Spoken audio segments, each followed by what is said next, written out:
Hello everyone, welcome back to my channel The Haunting Delight. আজ আমি explain করব 2023 সালে রিলিজ হওয়া একটি ইন্দোনেশিয়ান হরর মুভি যার নাম বাই আজেইব। এই বাই আজেইব ওয়ার্ডটার মানে হলো ম্যাজিক্যাল চাইল্ড বা ডেমন চাইল্ডও বলতে পারেন। মুভিতে দেখানো হয়েছে স্কাল রিচুয়াল, যেটা ইন্দোনেশিয়ান হরর মুভির জন্য একটা খুবই ফেমাস ব্ল্যাক ম্যাজিকের পদ্ধতি। এই মুভি স্টোরিটা আশা করি আপনাদের সবার খুব ভালো লাগবে। তো এবার বেশি দেরি না করে শুরু করা যাক আজকের মুভি স্টোরি।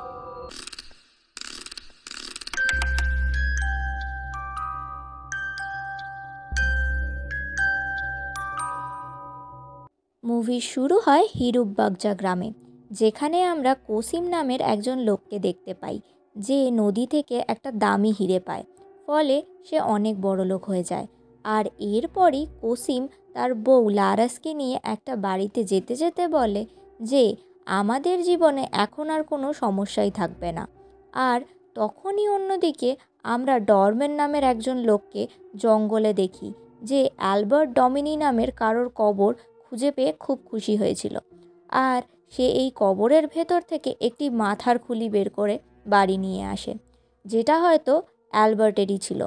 এবার ডরম্যান সে খুলিটাকে নিয়ে একটা বাটিতে রাখে, একটা মুরগিকে মেরে ফেলে তার রক্ত নিয়ে এই খুলিটার ওপর রক্ত ঢালে।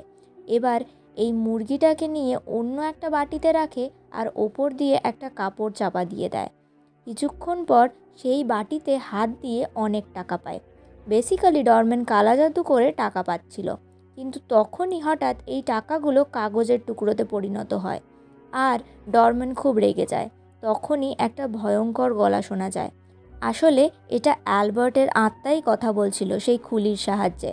অ্যালবার্ট ডরম্যানকে জানায় সে যেন একটি মানুষের বলি দেয়, তবেই ডরম্যানকে সে অনেক টাকা দেবে। আর লোভে পড়ে ডরম্যান এই কথা শুনে রাজিও হয়ে যায় একটি বলি এনে দেওয়ার জন্য। এবার আমরা কোসিমকে দেখি, যে এখন বড়লোক হওয়ার পর পয়সার লোভে খুবই নির্দয় হয়ে গেছিল। সে গরিব মানুষদের জমি ছল করে তাদের থেকে কেড়ে নিচ্ছিল। এরপর আমরা দেখি গ্রামের কিছু লোক ঘোষণা করছে যে চন্দ্রগ্রহণ শুরু হলে যেন গ্রামের কোনো মেয়ে বা বাচ্চা বাড়ির বাইরে না বেরোয়। কিন্তু তখনই আমরা লারাসকেও দেখি যে তার ডেলি চেক আপের জন্য সেই দিনই বেরিয়েছিল। আর ডেলি চেক আপের পর সেখান থেকে ফেরার পথে জঙ্গলে একটি জংলি কুকুর তাকে তাড়া করে। ফলে সে ভয় পেয়ে জঙ্গলের আরও ভেতরে দৌড়ে পালায়। জঙ্গলের ভেতর পালাতে পালাতে রাত হয়ে যায় আর লারাস হঠাৎ কারোর সাথে ধাক্কা খেয়ে একটা কবরের ওপর পড়ে যায়। আসলে এই লোকটা ডরম্যান ছিল।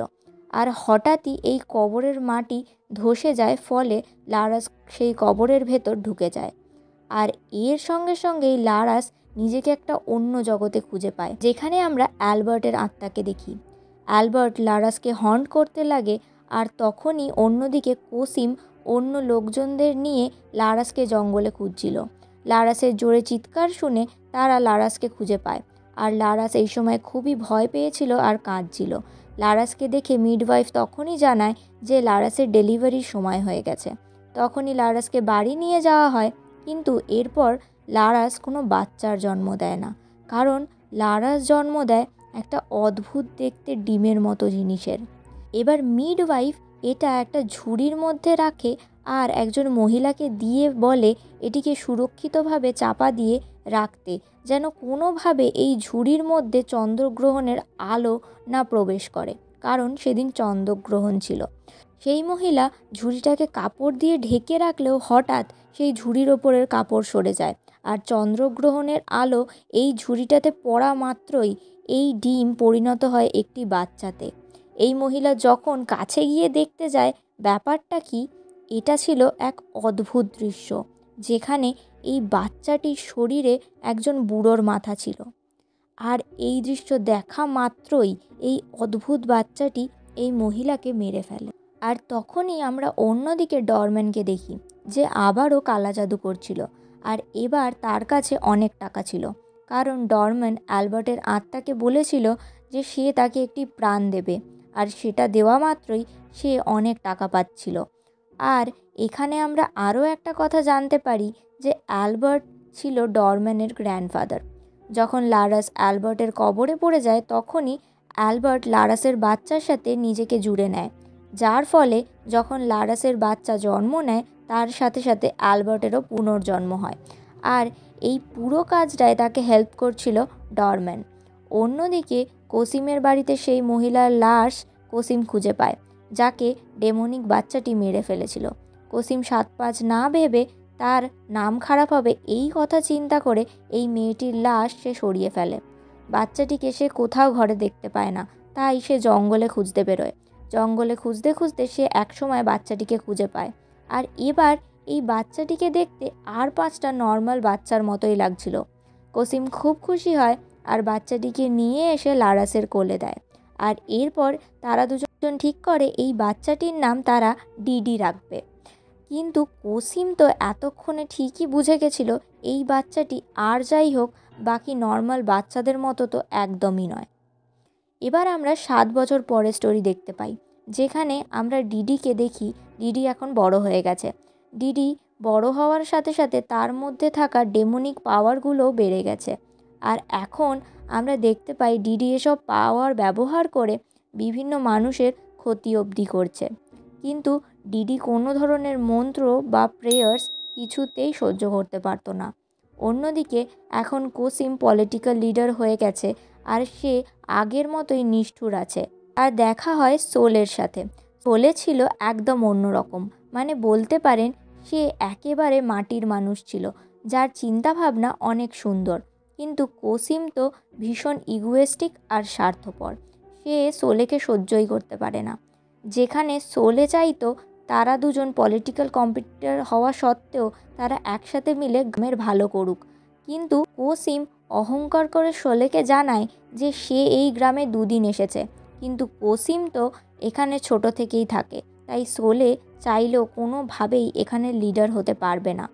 এই সময় বাইরে একজন ফটোগ্রাফার ডিডির ফটো তুলছিল, কিন্তু রাতে যখন এই ফটোগ্রাফার সেই ফটোগুলোকে ডেভেলপ করে সে সেই ফটোতে ডিডির মুখের জায়গায় সেই ডেমনের মুখ দেখতে পায়। সে এই দৃশ্য দেখে খুব ভয় পেয়ে যায়। আর তখনই সেখানে ডিডির রূপে অ্যালবার্ট চলে আসে, যে ফটোগ্রাফারকে মেরে ফেলে। যখন ডিডির শরীরে অ্যালবার্ট ভর করত তখন কিছুভাবেই ডিডি নিজেকে কন্ট্রোল করে রাখতে পারতো না। পরের দিন গ্রামের কিছু ছেলে ডিডিকে রাক্ষস বলে বিরক্ত করছিল, ইভেন তার জামাও খুলে নিচ্ছিল। এই সময় রিনি এসে তাকে বাঁচায়। পরে এই দলের একটি ছেলে আহমেদ রিনিকে জলে ফেলে দিলে ডিডিও এসে রিনিকে হেল্প করে। আসলে রিনি ছিল সোলের মেয়ে। আর এই ঘটনার পর ডিডি আর রিনিও খুব ভালো বন্ধু হয়ে ওঠে। এই সময় অন্যদিকে আমরা দেখতে পাই যে কিছু মানুষ ডরম্যানকে খবর দেয় যে গ্রামের উত্তর দিকে যেখানে কিছু মানুষ ব্ল্যাক ম্যাজিক পারফর্ম করতো সেই জায়গা সোলে বন্ধ করিয়ে দিয়েছে। আর তখনই ডরম্যানের মাথা ব্যথা শুরু হয়ে যায়। আসলে যখন অ্যালবার্ট ডরম্যানের সাথে কথা বলতে চাইতো তখনই তার সাথে এরকম হতো। এখন আমরা বুঝতে পারি যে রিচুয়াল ঠিকমতো পারফর্ম না করায় অ্যালবার্ট ডরম্যানের ওপর রেগেছিল। আর ডরম্যান এর জন্য অ্যালবার্টের কাছে ক্ষমাও চায়। অন্যদিকে বাড়ি ফেরার পথে ডিডির সাথে আহমেদের দেখা হয়, যে কিনা সেই বাচ্চাদের গ্রুপের একজন ছিল, যে ডিডিকে বিরক্ত করছিল। ডিডি নিজের আসল রূপে আসে, প্রথমে আহমেদকে ভয় দেখায়। আর আহমেদ এটা দেখে খুব ভয় পেয়ে জঙ্গলের ভেতরে পালায়।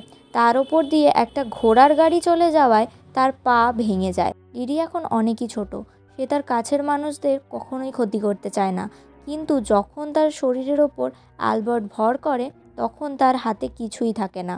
যেমন ডিডির বাড়িতে রিনি খেলতে আসায় ডিডির মধ্যে থাকা অ্যালবার্ট প্রায় ধাক্কা মেরে রিনিকে পাতকুয়োতে ফেলে দিচ্ছিল, কিন্তু ডিডি কোনোভাবে নিজেকে হুঁশে ফিরিয়ে আনে আর তাকে বাঁচিয়ে নেয়।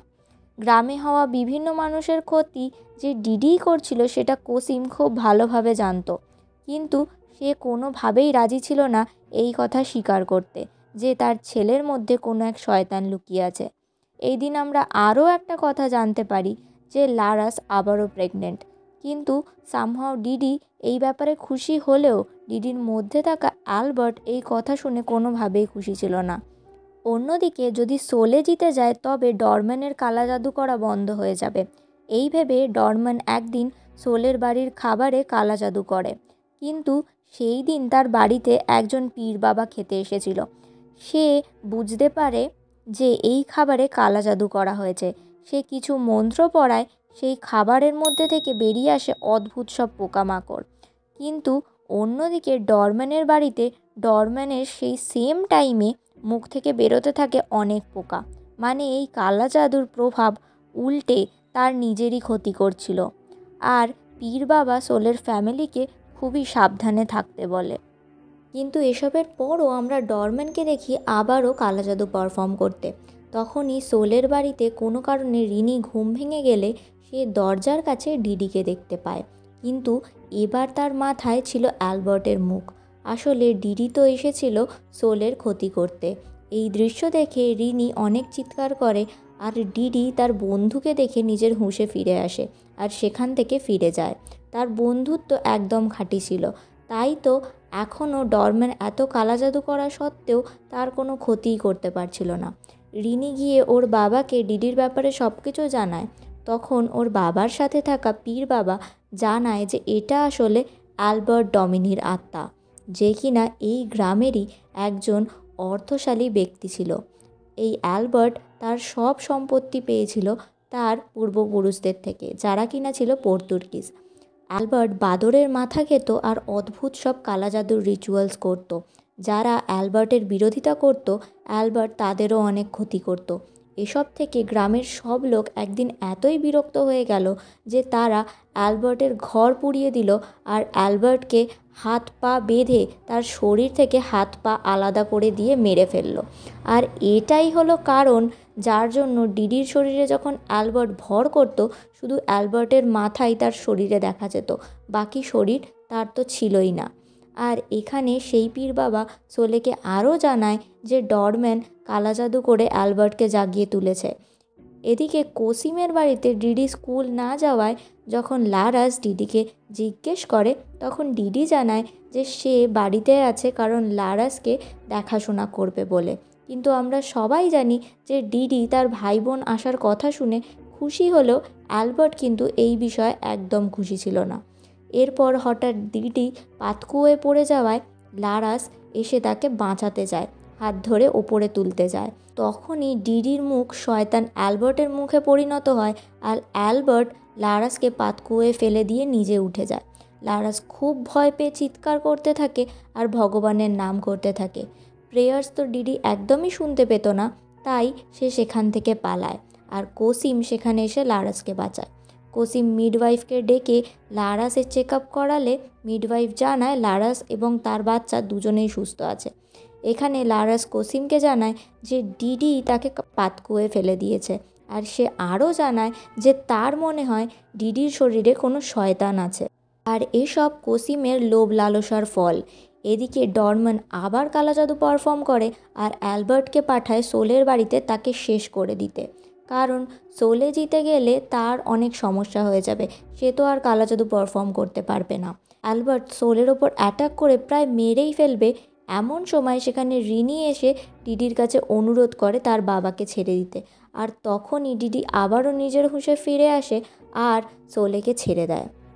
সোলের বাড়িতে থাকা সেই পীর বাবা, যার নাম ইয়াসিন, সে যেহেতু অ্যালবার্ট আর ডরম্যানকে আটকাতে চাইতো, সে জানায় যে ডিডির ওপর এক্সর্সিজম পারফর্ম করলে ডিডি ঠিক হয়ে যাবে।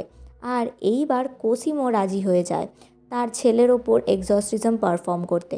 এক্সর্সিজম শুরু হয়, কিন্তু কিছুতেই অ্যালবার্ট রাজি হয় না ডিডির শরীর ছেড়ে যেতে। যেহেতু সে জন্ম থেকেই ডিডির সাথে জড়িয়ে ছিল, তাই তে কোনোভাবেই ডিডির থেকে আলাদা করা যাচ্ছিল না। কিন্তু এই সময় লারাস ডিডিকে চেপে ধরে তার কানের কাছে প্রেয়ার্স পড়লে ডিডি নিজের রূপে ফিরে আসে আর শান্ত হয়ে যায়, আর অ্যালবার্টের আত্মা তাকে ছেড়ে চলে যায়। এবার অ্যালবার্টের আত্মা ডরম্যানের পেছনে পড়ে যায়, কারণ সে তার কথা রাখতে পারেনি। আর এই মুভির শেষে আমরা দেখি ডরম্যান একটা কবরের ওপর পড়ে যায়, আর এই কবরের মাটি ধসে যাওয়ায় ডরম্যান এই কবরের ভেতর ঢুকে যায়। আর এটাই হয়তো ডরম্যানের শেষ ছিল। অন্যদিকে কোসিম ইয়াসিন আর সোলেকে ধন্যবাদ জানায় তার ছেলের প্রাণ বাঁচানোর জন্য। ইয়াসিন কোসিমকে বলে যে শুধু টাকা আর পয়সাই জীবনের সব কিছু নয়, সৎভাবে জীবন কাটানোই আসল আনন্দ। এরপর কসিম নিজের ভুল বুঝতে পারে আর গ্রামবাসীদের কাছে ক্ষমা চায় তার ভুলের জন্য। আর সে সবাইকে জানায় যে তাদের এই গ্রামের আসল লিডার হওয়ার যোগ্য সোলে। সে তার পথ ছেড়ে দিচ্ছে সোলের জন্য। অন্যদিকে বাড়িতে লারাসের মা হওয়ার সময় চলে এসেছিল। বাড়ির বাইরে কসিম আর ডিডি অপেক্ষা করছিল তার মায়ের জন্য। কিন্তু ঘর থেকে চিৎকার করতে করতে বেরিয়ে আসে সেই মিডওয়াইফ, যাকে কেউ অ্যাটাক করেছিল। এই দৃশ্য দেখে ডিডি আর কসিম ঘরে দেখতে যায় কি হয়েছে। কিন্তু ভেতরের দৃশ্য ছিল আরও ভয়ানক। ঘরের বাইরে বেরিয়ে আসে পজেসড লারাস, যার মুখ বীভৎস ভয়ানক। তার কোলে ছিল সদ্য জন্ম নেওয়া শিশু। আর এই ডেমন এবার কসিমকে বলে যে তার ধার শোধ করার সময় চলে এসেছে। কসিমকে হয়তো ডিডি নয়তো তার নিউবর্ন বেবিকে স্যাক্রিফাইস করতে হবে এই ধার শোধ করার জন্য। আর ব্যাস, আমাদের মুভি স্টোরি এখানেই শেষ হয়ে যায়। এবার এই লাস্ট সিনে কী দেখানো হয়েছে? হতে পারে কসিম আরও কোনো ডেমনের সাথে ডিল করেছিল, আর সেই ডিলের শর্ত পূরণ করার সময় হয়তো এটাই ছিল। সেই ডিমন তার শর্ত অনুযায়ী তার স্যাক্রিফাইস নিতে এসেছিল। অথবা এটাও হতে পারে মুভির প্রথমে দেখানো কসিম যে হিরে পেয়েছিল এটাই হয়তো তার ফল। কিন্তু মুভির শেষে বলা ডিলটা আসলে কিসের ছিল সেটা তো আমরা কেউই জানি না। আমার যেটা মনে হলো সেটা আপনাদের জানালাম। এবার আপনাদের কি মনে হয় সেটা আমাকে কমেন্টে জানাতে ভুলবেন না। তো এই ছিল আজকের মুভি বাই আজাবি স্টোরি। কেমন লাগলো স্টোরিটা আমাকে কমেন্টে জানাতে ভুলবেন না। লাইক, কমেন্ট, শেয়ার অবশ্যই করবেন। আর চ্যানেলে নতুন হলে সাবস্ক্রাইব করতে ভুলবেন না। আবার আসবো নতুন কোনো স্টোরি নিয়ে। টিল দেন সবাই খুব ভালো থাকবেন। Thank you for watching.